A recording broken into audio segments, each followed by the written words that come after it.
We are lucky enough to be able to have our next guest on the show today. She's been a pet of the week before, but we had to go to her foster home to get that footage because Stella is one of our foster cats. Her foster mom is on vacation this week, so she's hanging out here with us. So it's a great time for people to be able to come and visit with her and get to know her here in the shelter environment.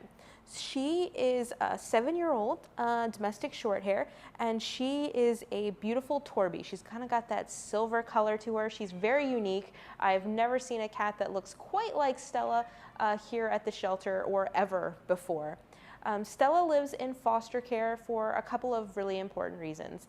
She is one of our longest residents, so it's always good for long-term residents to have a nicer place to stay. But more importantly, when Stella was living here at the shelter, she was very, very stressed. It happened to be during our renovation, so there was lots of noise.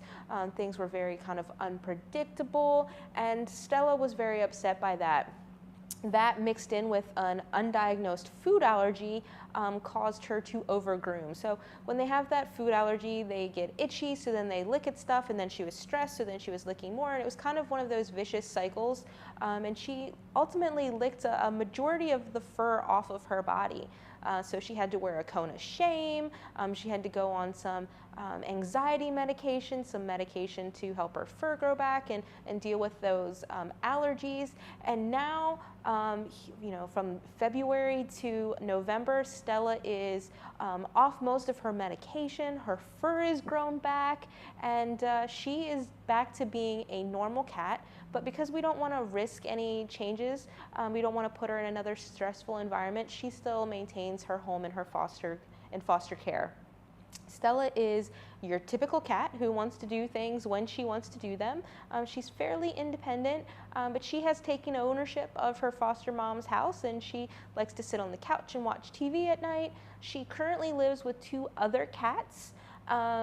And she tolerates them. They're kind of indifferent to one another. They don't cuddle, they don't really play, but she can live in a home with other animals. Her exposure to dogs, we're not sure what that is. Her foster mom doesn't have dogs, and she came to us as a stray, so we don't know what that experience is.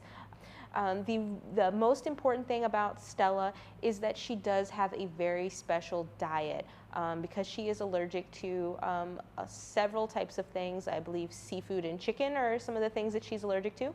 She is on a duck and pea diet, so that could be more expensive to provide that food for her. You can't leave food down for the other animals because she could get into that, and then she could start that grooming again. And as one of our seniors, Stella would be able to be adopted for that $50 fee in November.